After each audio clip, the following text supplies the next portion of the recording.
Howdy, y'all. I'm finer than a frog hair. We're reading the Bible. I'm your grateful host, famously finer than a frog hair. And I'm going to give you that time religion. Give me that old time religion. That old time religion, Lord, it's good enough for me. We will pray with Zarathustra. We will pray just like we used to. Take your Zarathustra Brewster. Yeah, it's good enough for me. The Zarathustra booster, it protects you from all new Zoroastrian variants. First book of Samuel, 310, 310, baby. We're getting through this Bible now. I feel like we're picking up some steam, guys. Somebody actually watched one of them. Samuel's birth and dedication. This is the first book of Samuel. Samuel can't shut up, so this is going to be hours. I'm not going to read the whole thing. Maybe I'll do the whole thing. I'm just going to do hours because I'm famously very busy. Samuel's birth and dedication, chapter 1, first book of Sam. We're in 310. There was a certain Ramathaim Zophim. Shout Persians. Zoroastrianism is kind of cool. Except for the incest. That's kind of gross. We're not reading Zoroastrianism because how capitalism works is you do whatever's the most popular thing. And you only do that. So we're reading the most popular books in order. There was a certain man of Ramathaim Zophim of the hill country of Ephraim. I don't know if it's Ephraim or Ephraim. I like saying Ephraim. We're going to go with Ephraim. Ephraim. I don't know. Depends. I like Ephraim when it's talking. Anyway. Whose name was Elkanah, the son of Jeroham, son of Elihu, son of Tohu, son of Zuph, son of an Ephraimite. Elihu. That's a sample in a jar. Elihu. I saw you dancing with Elihu under Enor's bed, and I was foggy, rather groggy. Help me to my car. Had 2 wives. Okay. So the man of Rathaim Zophim, Elkanah, has 2 wives. The name of one was Hannah. The name of the other was Peninnah.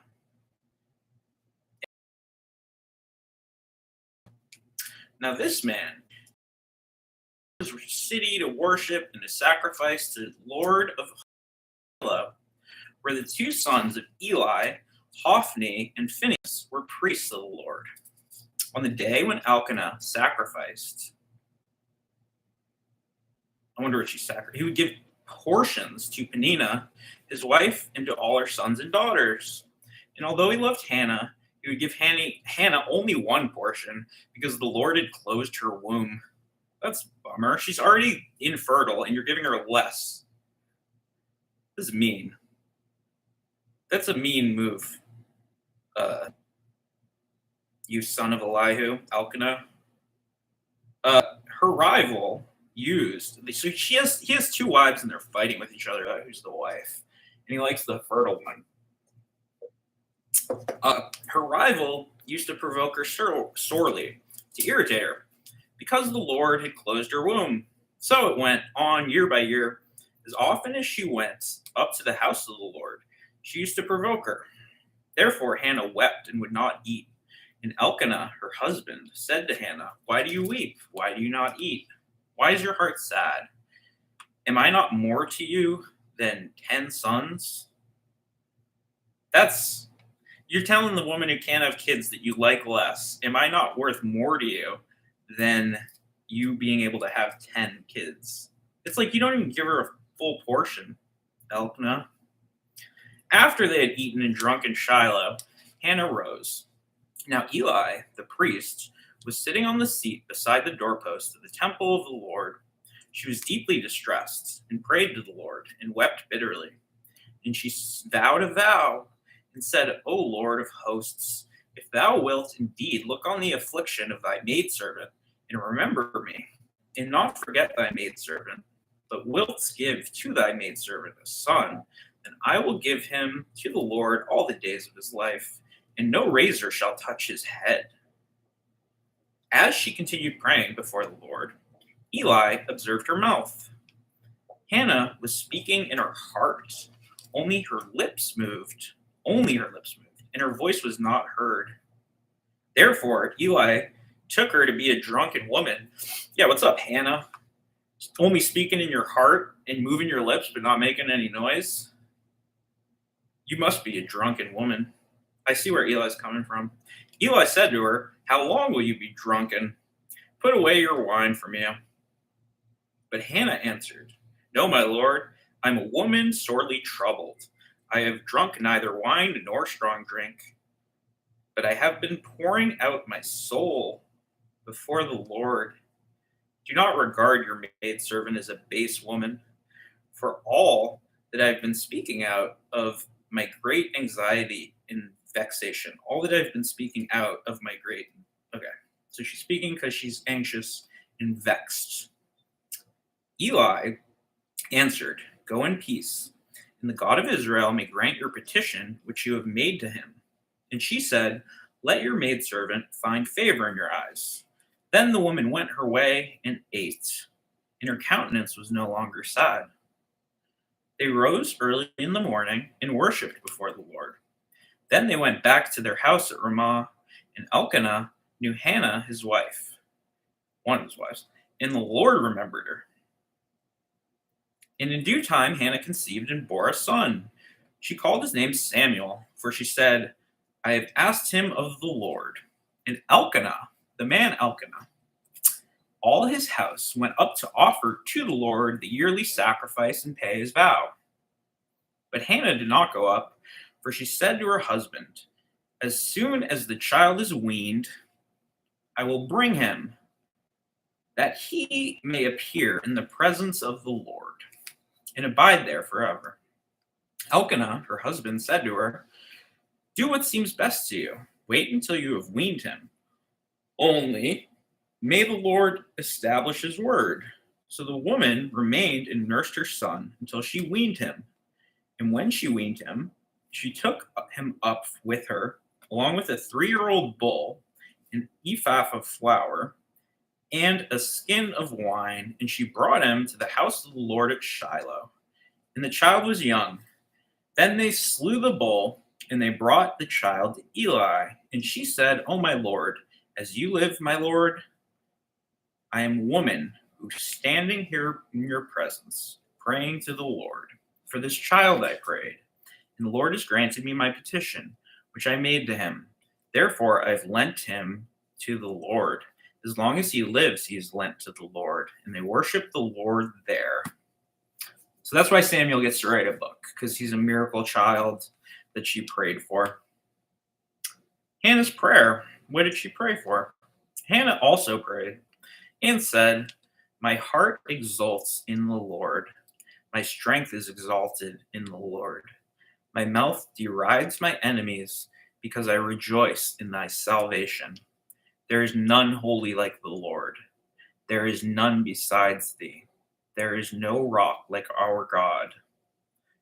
Talk no more so very proudly. Let not arrogance come from your mouth. For the Lord is a God of knowledge, and by him actions are weighed. The bows of the mighty are broken, but the feeble gird on strength. Those who were full have hired themselves out for bread, but those who were hungry have ceased to hunger. The barren have borne 7, but she who has many children is forlorn. The Lord kills and brings to life. He brings down to Sheol and raises up. The Lord makes poor and makes rich. He makes low. He also exalts. He raises up the poor from the dust. He lifts the needy from the ash heap to make them sit with princes and inherit a seat of honor. For the pillars of earth are the Lord's, and on them is set the world. He will guard the feet of the faithful ones, but the wicked shall be cut off in darkness, for not by might shall man prevail. The adversaries of the Lord shall be broken to pieces. Against them he will thunder in heaven. The Lord will judge the ends of the earth. He will give strength to his king. He exalts the power of his anointed. That's a good prayer, Hannah. Good job, Hannah. That is a sweet prayer. There is the thing about like, to whom much is given, more will be given. To whom everything is taken away. Like, there's that idea. But there's also, like, if you pray earnestly and open your heart to God, then you'll be the one getting stuff, not the one getting stuff taken away. So it's like, yeah, it's kind of like, because she had a miracle kid. That's who wrote this book.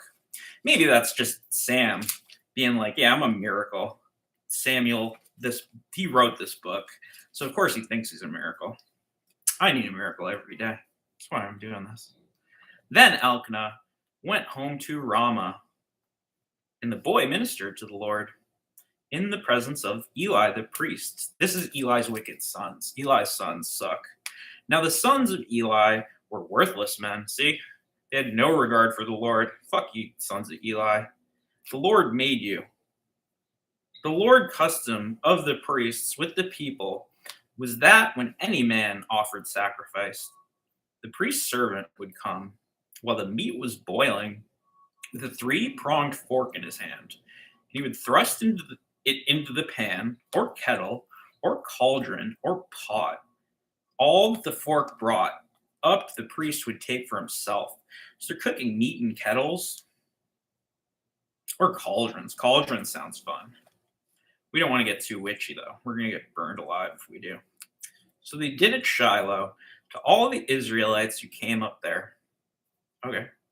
Moreover, before the fat was burned, the priest's servant would come and say to the man who is sacrificing, "Give me meat for the priest to roast, for he will not accept boiled meat from you, but raw."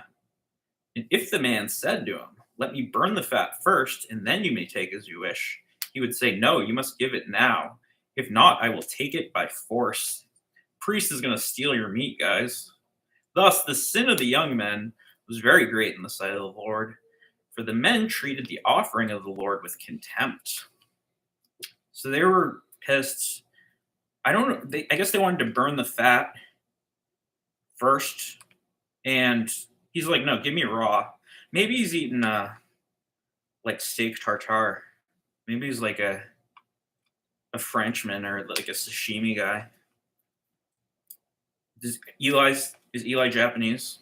The child Samuel at Shiloh. Okay, Samuel was ministering before the Lord, a boy girded with a linen ephod, and his mother used to make for him a little robe and take it to him each year.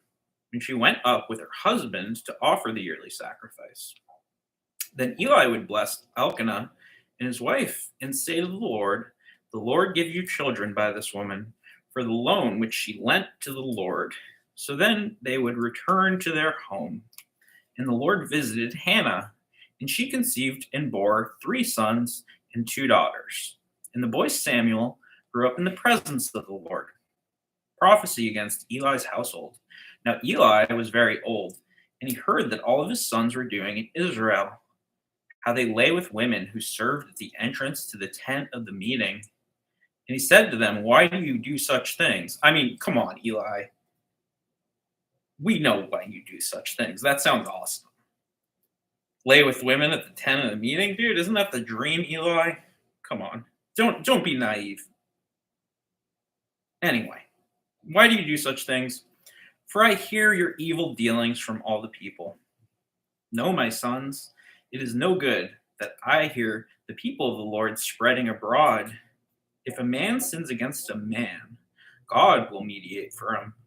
But if a man sins against the Lord, who can intercede for him?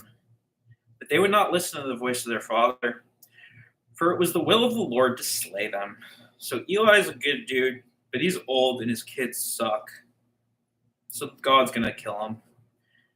Now the boy Samuel continued to grow both in stature and in favor with the Lord and with men. And there came a God to Eli and said to him, Thus has said, thus the Lord has said, I revealed myself to the house of your father when they were in Egypt, subject to the house of Pharaoh. And I chose him out of all the tribes of Israel to be my priest, to go up my altar, burn incense, to wear an ephod before me. And I gave to the house of your father all my offerings by fire from the people of Israel. Why then look with a greedy eye at my sacrifices and my offerings which I commanded, and honor your sons above me by fattening yourselves upon the choicest parts of every offering of my people Israel? Therefore, the Lord the God of Israel declares. God declaration, guys. I gotta slow down for this. God is straight up declaring stuff. I promised that your house and the house of your father should go in and out before me forever. A little bit of the old in and out. But now the Lord declares, far be it from me. For those who honor me, I will honor, and those who despise me shall be lightly esteemed. Okay, that's the same idea in the Hannah prayer. If inertia, basically, this is the physical thermodynamic principle of inertia. Objects at rest remain at rest, objects in motion stay in motion. That's the way to see in physical matter the reality of the wisdom of this principle, because word forms affect energy, which creates matter. Isaac Newton studied and got all of his, the laws of physics from this book. It's a pretty good book. It contains the laws of the universe. If you're interested in those, you might want to watch some of the old ones. Behold, the days are coming when I will cut off your strength and the strength of your father's house, so that there will not be an old man in your house. Then, in distress, you will look upon with an envious eye all the prosperity which shall be bestowed upon Israel, and there shall not be an old man in your house forever. The man of you, whom I shall not cut off from my altar, shall be spared to weep out his eyes and grieve his heart. And all the increase of your house shall die by the sword of men. And this, which shall befall your two sons, Hophni and Phinehas, shall be the sign to you. Both of them shall die on the same day. And I will raise up for myself a faithful priest, who shall do according to what is in my heart and in my mind, and I will build him a sure house, and he shall go in and out before my anointed forever. And everyone who is left in your house shall come to implore him for a piece of silver or a loaf of bread, and shall say, Put me, I pray you, in one of the priest's places, that I may eat a morsel of bread. I fell down. I was drowned. I was washed up and left for dead. I fell down with my feet so raw they bled. I was frowned, refused crumbs at a crust of bread. I was crowned with a spike right through my, but it's all right now. In fact, it's the gas. Well, it's all right. Jumping jack flash, it's a gas, gas, gas. I was born in a crossfire hurricane. Samuel was calling in prophetic activity. Ooh, prophetic. Now the boy Samuel was ministering to the Lord under Eli, and the word of the Lord was rare in those days. There were no frequent visions. At the time, Eli, whose eyesight had begun to grow dim so that he could not see, was lying down in his own place. The lamp of God had not gone out, and Samuel was lying down with his temple of the Lord, where the ark of the God was. Then the Lord called down within the temple of the Lord. Okay, so then the Lord called Samuel, Samuel, and he said, Here I am. And ran to Eli and said, Here I am, for you called me. But he did not. But he said, I did not call, lie down again. So he went and lay down. And the Lord called again, Samuel. And Samuel arose and went to Eli and said, Here I am, for you called me. You did call him, Lord. And then you told him to lie down, and then you were like, wait, no, I have something to tell you. But he said, I did not call my son, lie down again. What the fuck is the Lord doing here? The Lord is saying, he's calling him twice, and then he's like, no, I didn't call. It's like, you just called me, Lord. Who called? If you didn't call, you're the one telling me you didn't call. Who's telling me you didn't call other than you? This guy is losing his eyesight, but blind people are the ones who see the visions. According to the better myths that predate this, that no one will care about me reading. Now Samuel, I'll just read them inside of this. Now Samuel. All right, Samuel.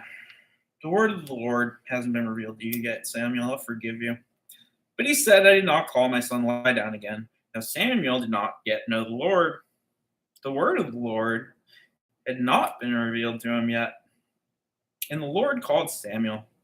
Again, the third time. Third time's a charm. Rule of threes, guys. Pi is a good ratio, in case you're wondering. He arose and went to Eli and said, Here I am, for you called me. Then Eli perceived that the Lord was calling the boy. Therefore Eli said to Samuel, Go lie down, and if he calls you, you shall say, Speak, Lord, for thy servant hears. So Samuel went in and lay down in his place. The Lord is straight up trolling here. The Lord keeps calling and then being like, Nah, not yet.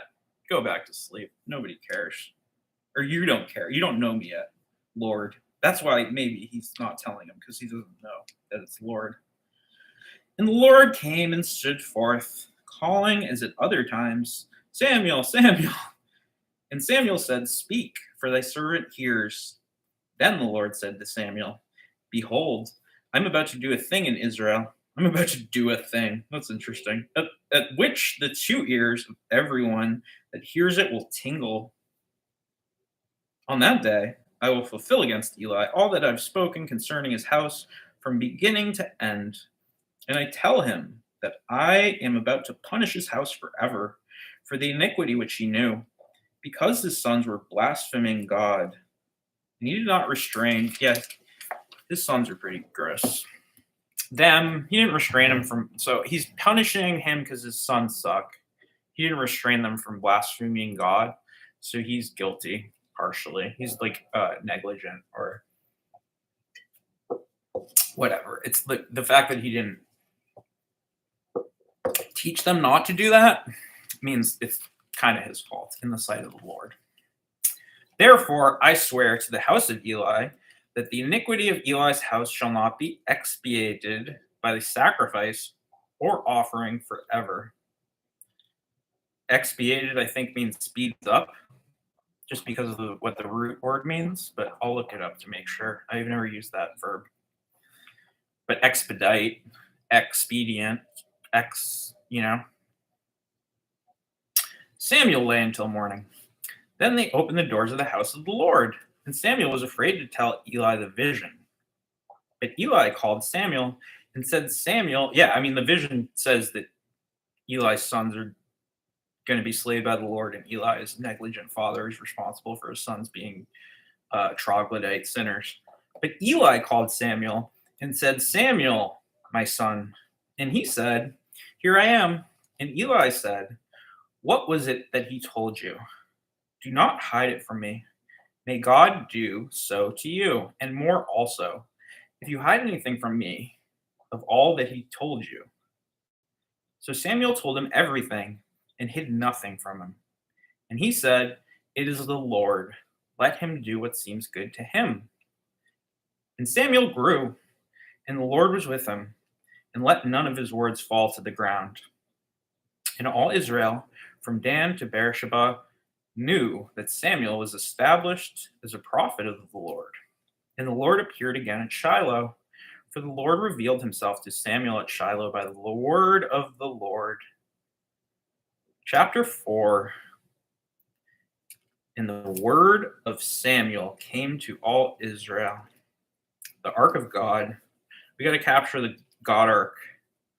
Now Israel went out to battle against the Philistines. I thought Samson killed all the Philistines. That's what I'm saying. He didn't kill all the Philistines, but they say in what we just read in Judges, we read Ruth, but Judges, Samuel kills all the Philistines, tear this old building down, kill them with an old jawbone. But they're still Philistines. That's what I mean. They encamped at Ebenezer Scrooge, Ebenezer. Step into the freezer, bitch. The Philistines encamped at Aphek. Okay. The Philistines drew up in line against Israel. And when the battle spread, Israel was defeated by the Philistines, who slew about 4,000 men on the battlefield. Okay. When the troops came to the camp, the elders of Israel said, "Why has the Lord put us to rout today before the Philistines? Let us bring the ark of the covenant of the Lord here from Shiloh, that he may come among us and save us from the power of our enemies." So the people sent to Shiloh. So the people sent to Shiloh, complete, not sentence, but there's a comma and. So the people sent to Shiloh. Okay, so the Israels went and sent their men to Shiloh to battle the Philistines, and brought from there the ark of the covenant of the Lord of hosts, who is enthroned on the cherubim. And the two sons of Eli, Hophni and Phinehas, obviously, were there at the ark of the covenant of God.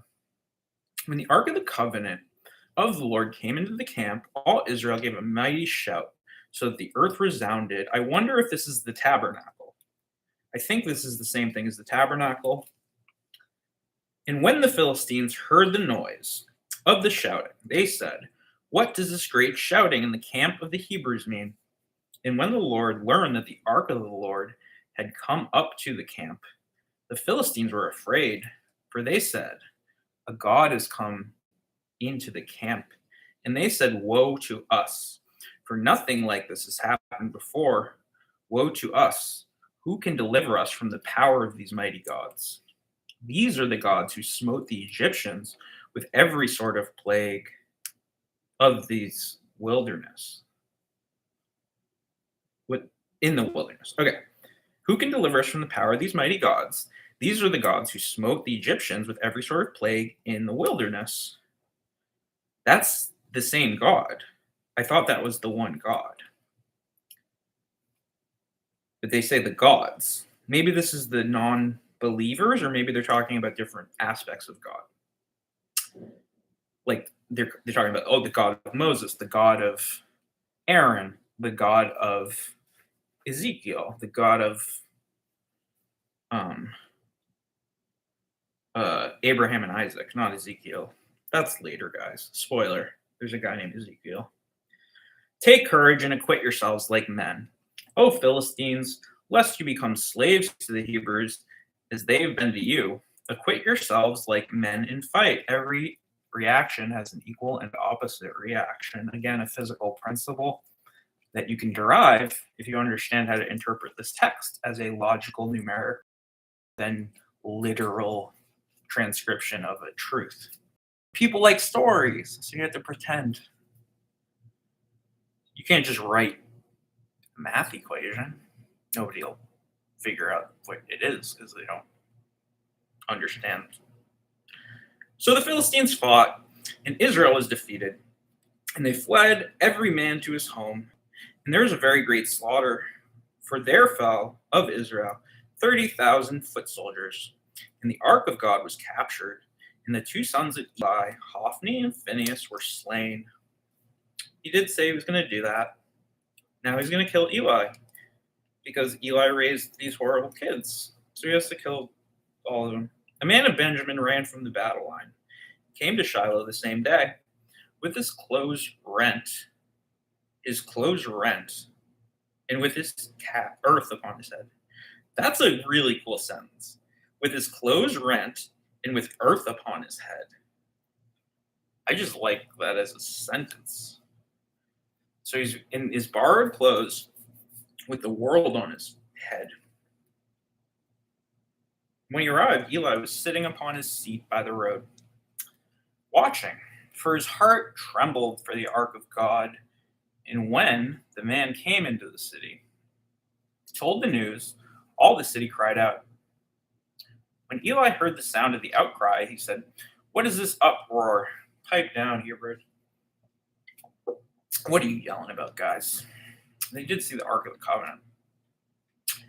Then the man hastened and came and told Eli. Now Eli was 98. Sorry, he's very old. Eli was 98 years old, and his eyes were set so that he could not see. So he's blind and old, and his sons got killed very young, slain by the Lord. The man said to Eli, "I am he who has come from the battle. I fled from the battle today." And he said, "How did it go, my son?"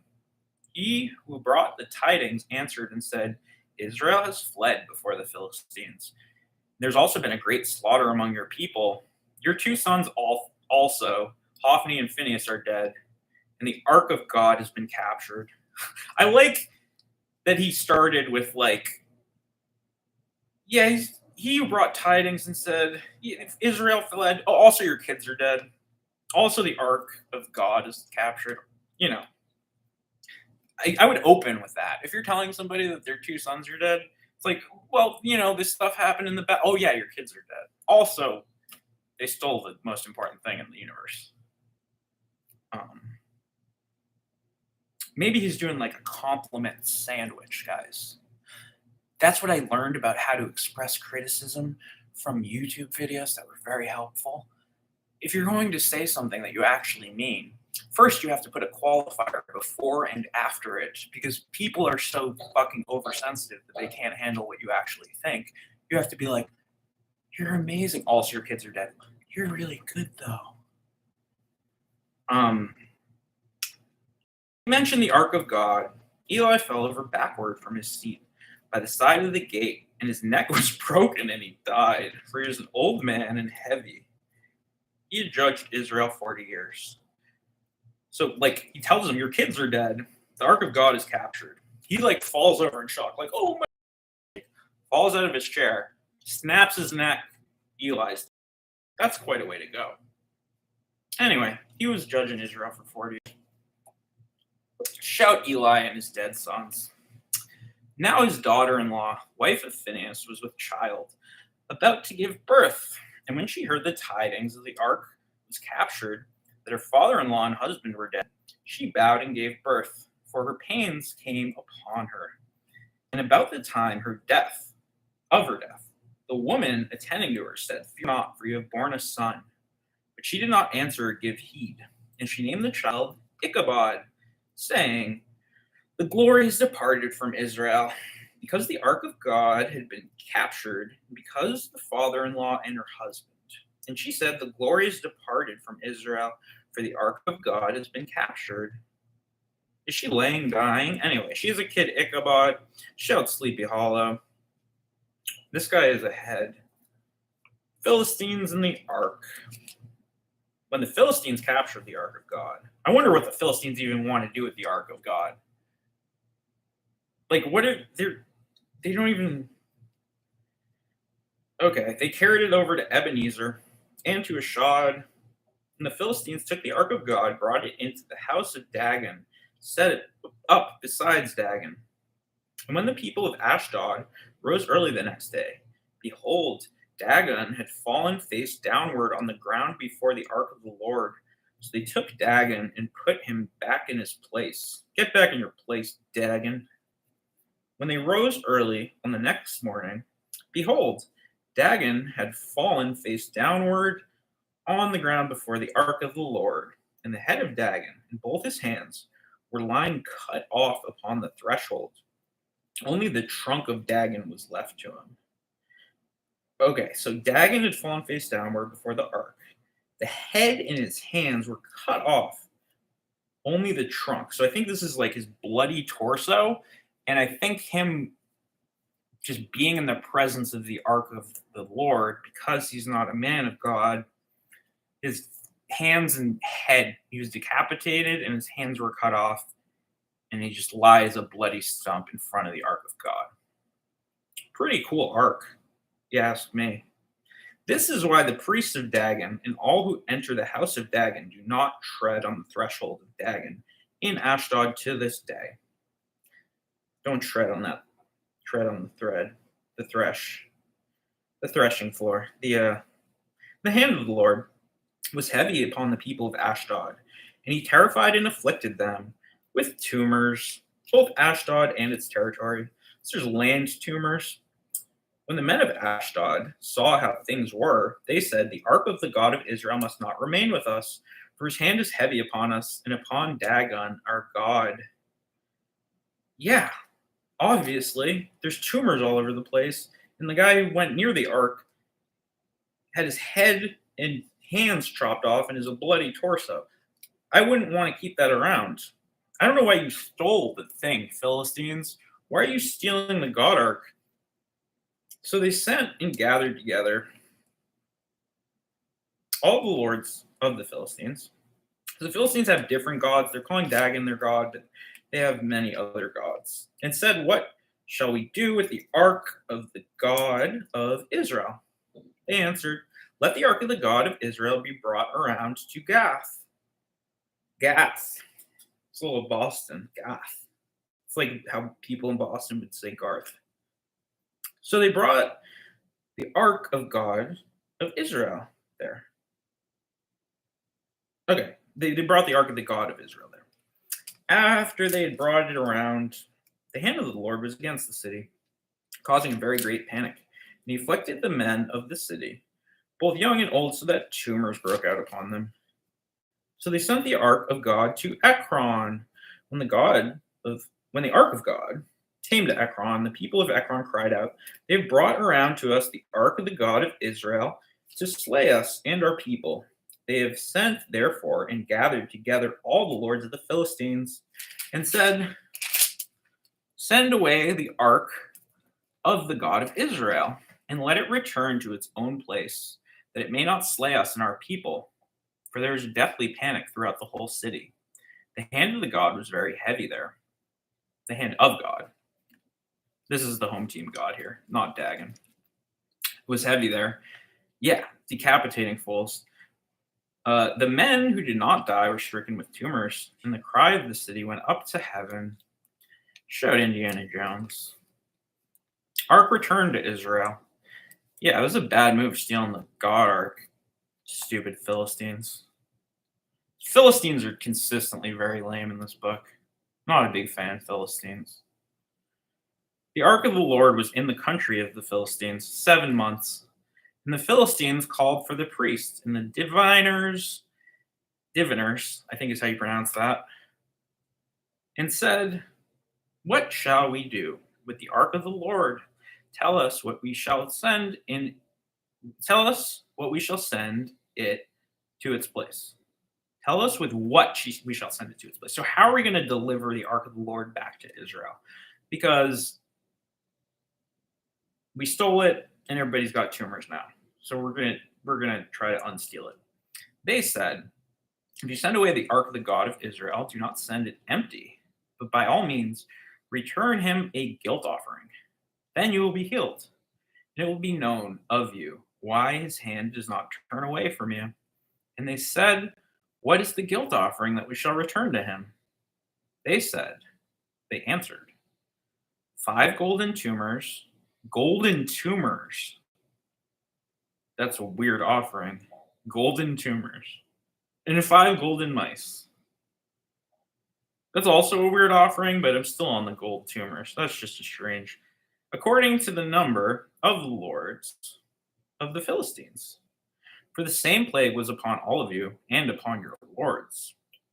As above, so below, guys. So you must make images of your tumors. You make images of your tumors and images of your mice that ravage the land, and give glory to the God of Israel. Perhaps he will lighten his hand off from you and your gods in your land. Okay, that is really cool. Actually, like, the plague is the disease-carrying rats and the tumors that they're being afflicted with, because God is pissed at them. But the tumors and the plagues of the rats also are in heaven, and God doesn't want them. So the way to rectify that is to make a gilden replica of, in case you're wondering what this channel is, person who stayed here for 40 minutes, the things that plagued, you make a golden replica of, and then God takes away the plague. Take the ark of the Lord and place it on the cart and put it in a box. Put in a box, and as its side, the figures of gold, which you're returning to him as a guilt offering. Then send it off and let it go on its way. And watch, if it goes up the way to its own land, to Beth Shemesh, then it is he who has done us this great harm. But if not, then we shall know that it is not his hand that struck us. It happened to us by chance. Okay. So, if it goes up to Beth Shemesh, then God did it. But if it doesn't go all the way up to Beth Shemesh, then I don't understand what chance is. I mean, he did acid rap, guys. Isn't that a cool idea to rap on acid? He did but like, what is probability in a world where God controls? If your intention manifests and God is capable of doing everything, I don't understand how certain things are by chance and certain things are the acts of God. It would seem that there is no chance in a predetermined world. It would seem that free will itself is an illusion, that we create our own reality by what we focus on. It also seems like few people are willing to focus on anything that requires a longer period of attention. So you have to do a screening process to discover who those people are. The men did so and took 2 milk cows and yoked them to the cart and shut up their calves at home. It's milk, but it's milk. M-A-L-C-H, not M-A-L-K. I got my not milk. This is my pumpkin spice latte. I got oat milk. I'm trying to get off the dairy. Too old to digest, guys. 34 years young. Hanging in there. Getting Jewish. Shabbat shalom, you dirty fucking bitches. I love you. The cows went straight in the direction of Beth Shemesh along one highway. And lowing as they went. Lowing. That's a weird verb. Lowing as they went. They returned neither to the right nor the left. I think that just means going down the highway instead of up it. Take the highway to the Great Divide. I'm building you a pyramid with limestone blocks so large. I drag them from the mountaintops. You'll need a 2-car garage. It is the ocean flowing in our veins, guys. It's the salt that's in our tears. The border of Beth Shemesh, the people of Beth Shemesh, were reaping their wheat harvest in the valley. When they lifted up their eyes and saw the ark, they rejoiced to see it. The cart came into the field of Joshua of Beth Shemesh and stopped there. A great stone was there, and they split up the wood of the cart and offered cows as a burnt offering to the Lord. And the Levites took down the ark of the Lord and the box that was beside it, in which were golden figures, and set them upon the great stone. And the men of Beth Shemesh offered burnt offerings, sacrificed sacrifices on that day to the Lord. Couldn't you just say sacrifice on that day to the Lord? That's a really stupid thing to say. You sacrifice sacrifices. When the 5 lords of the Philistines saw it that day, they returned to Ekron. These are the golden tumors, which the Philistines returned as a guilt offering to the Lord. 1 for Ashdod, 1 for Gaza, 1 for Ashkelon, 1 for Gath, 1 for Ekron, also the golden mice, according to the numbers of all the cities of the Philistines belonging to the 5 lords, both fortified cities and unwalled villages. The great stone, beside which they set down the ark of the Lord, is a witness to this day in the field of Joshua of Beth Shemesh. The ark at Kiriath Jearim. He slew some of the men at Beth Shemesh because they looked into the ark of the Lord. He slew 70 men. And the people mourned because the Lord had made a great slaughter among the people. And the men of Bethshemesh said, "Who is able to stand before the Lord, this holy God? And to whom shall he go up away from us?" So they sent messengers to the inhabitants of Kiriath-jearim, saying, "The Philistines have returned the ark to the Lord. Come down and take it up to you." Okay. Chapter 7. Men of Kiriath-jearim came, took up the ark of the Lord, brought it to the house of Abinadab on the hill. They consecrated his son, Eleazar, to have charge of the ark of the Lord. From that day, the ark was lodged on Kiriath-jearim in a long time past, some 20 years, and all the house of Israel lamented after the Lord. Samuel as a judge. Then Samuel said to all the house of Israel, "If you are returning to the Lord with your heart, then put away the foreign gods of Ashtaroth from among you, and direct your heart to the Lord. Serve him only, and he will deliver you out of the hand of the Philistines." So Israel put away Baals and the Ashtaroth, and they served the Lord only. Then Samuel said, "Gather all Israel at Mizpah. I will pray to you for the Lord. I'll pray to the Lord for you." So Sam's going to tell the Lord, bless the Israelites at Mizpah. So they gathered at Mizpah, drew water, poured it out before the Lord, and fasted on that day, and said there, "We have sinned against the Lord." So Samuel judged the people of Israel at Mizpah. Now the Philistines heard that the people of Israel had gathered at Mizpah. The Lord of the Philistines went up against Israel. And when the people of Israel heard of it, they were afraid of the Philistines. And the people of Israel said to Samuel, "Do not cease to cry to the Lord our God for us, that he may save us from the hand of the Philistines." So Samuel took a sucking lamb and offered it as whole burnt offering to the Lord. And Samuel cried to the Lord for Israel, and the Lord answered him. As Samuel was offering up the burnt offering, the Philistines drew near to attack Israel, but the Lord thundered with a mighty voice that day against the Philistines, threw them into confusion, and they were routed before Israel. And the men of Israel went out of Mizpah and pursued the Philistines, smote them as far below as Bethkar. Then Samuel took a stone, set it up between Mizpah and Jeshanah, and he called its name Ebenezer. For he said, "Hitherto the Lord has helped us." So the Philistines were subdued, did not enter the territory of Israel. And the hand of the Lord was against the Philistines all the days of Samuel.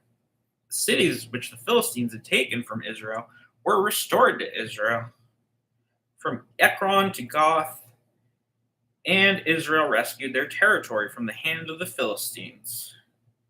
There was a peace also between Israel and the Amorites.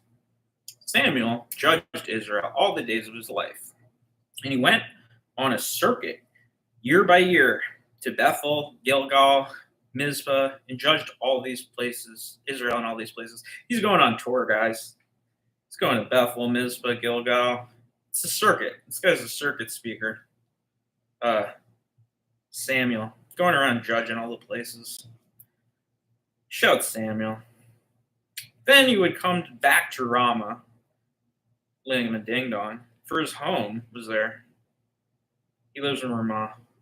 So there he also administered justice to Israel. He built there an altar to the Lord. So he built an altar. That's pretty cool. I wonder what the altar's like. Israel demands a king. Ooh, this is interesting. Okay, who's going to be the king? When Samuel became old, he made his son judges over Israel. His sons. So the name of his firstborn was Joel. The name of his second was Abijah, and they were judges in Beersheba. Yet his sons did not walk in his ways. The sons didn't walk in his ways, but turned aside after gain. They took bribes and perverted justice. Samuel, your sons suck. Eli's sons suck.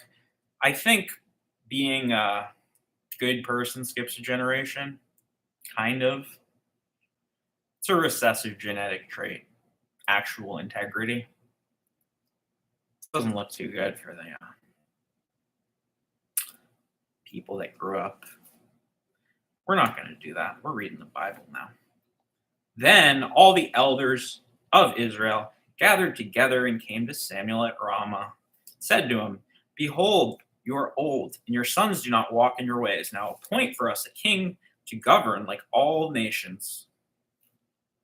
But the thing displeased Samuel when they said, "Give us a king to govern us." And Samuel prayed to the Lord.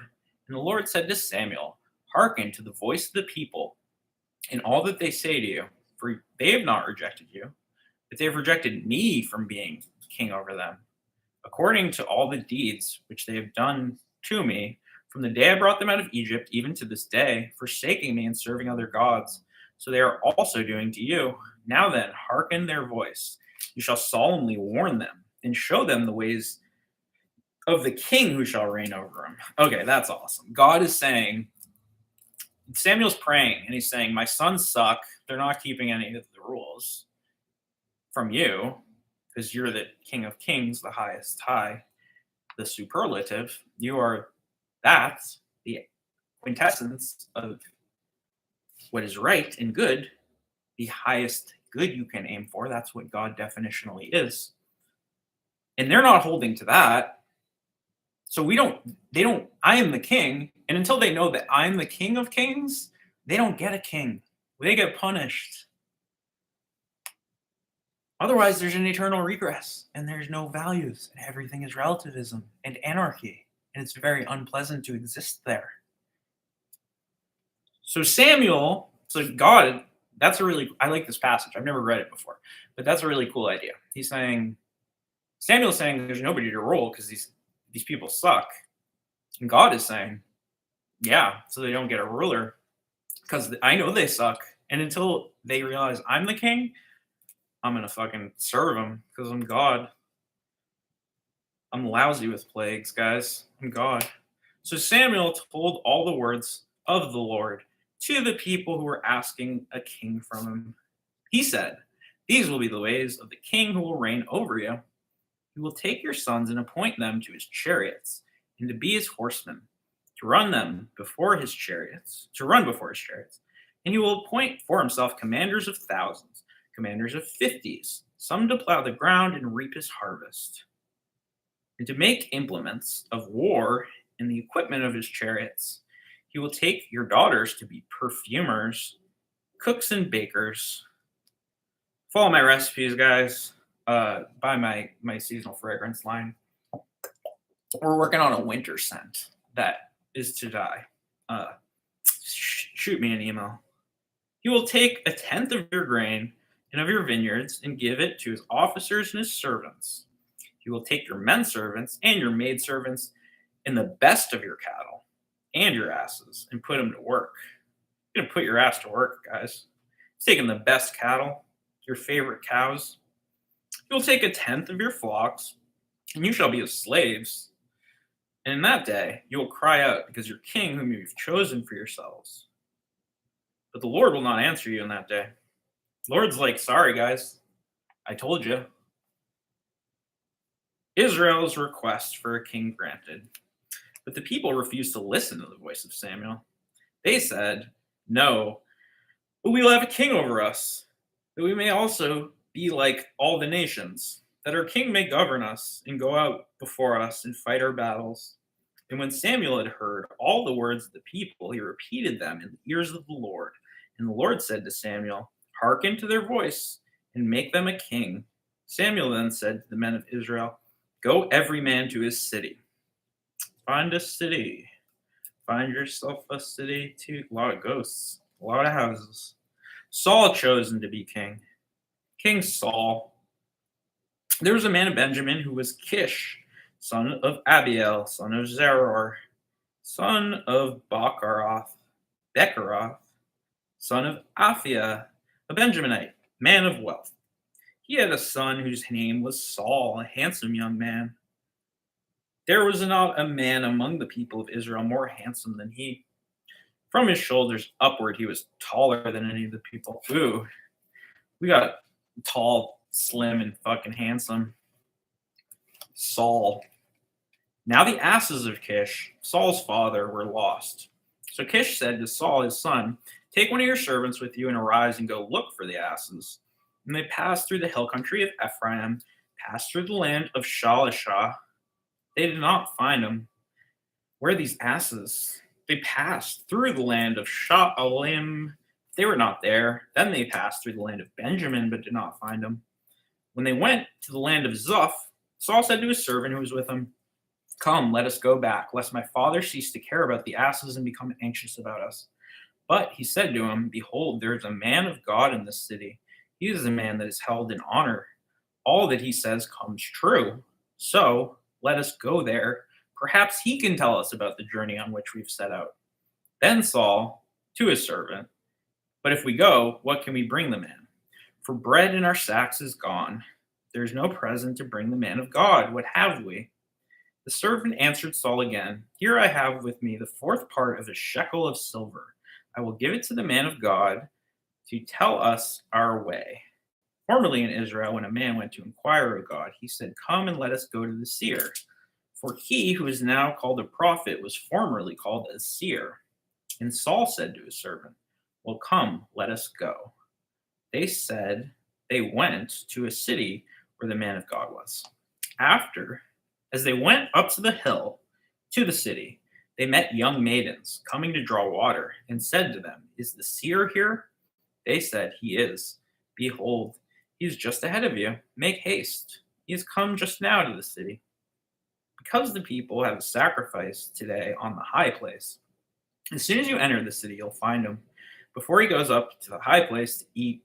For the people will not eat until he comes, since he blessed the sacrifice. He must bless the sacrifice. Afterwards, those who want to eat are invited. Now go up, for you will see him immediately." They went up to the city. As they were entering, they saw Samuel coming out toward them, on his way up to the high place. Now, the day before Saul came, the Lord revealed to Samuel, "Tomorrow, about this time, I will send you a man from the land of Benjamin. You shall anoint him to be a prince over my people of Israel. He shall save my people from the hand of the Philistines. For I have seen the affliction of my people, because their cry has come to me." When Samuel saw Saul, the Lord said to him, "Here is a man with whom I spoke to you. It is he who shall rule over my people." Then Saul approached Samuel in the gate, said to him, "Tell me, where is the house of the seer?" Samuel answered Saul, "I am the seer. Go up before me to the high place, for today you shall eat with me. And in the morning I will let you go, and will tell you all that is on your minds. As for the asses that were lost 3 days ago, do not set your mind on them, for they have been found, and for whom is all that is desirable in Israel. Is it not for you and all your father's house?" Saul answered, "Am I not a Benjaminite, from the least of the tribes of Israel?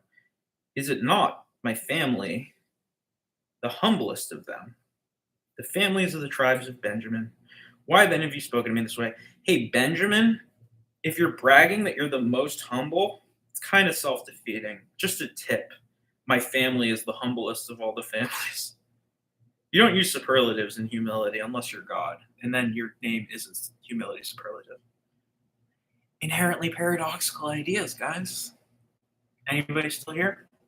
Then Samuel took Saul and his servant, brought them into the hall, gave them a place at the head, which they had been invited, about 30 persons. Samuel said to the cook, "Bring the portion I gave you, of which I said to you, put it aside." So the cook took the leg up and the upper portion, set them before Saul. Samuel said, "See, what is kept is set before you. Eat, because it was kept for you until the hour appointed, that you must."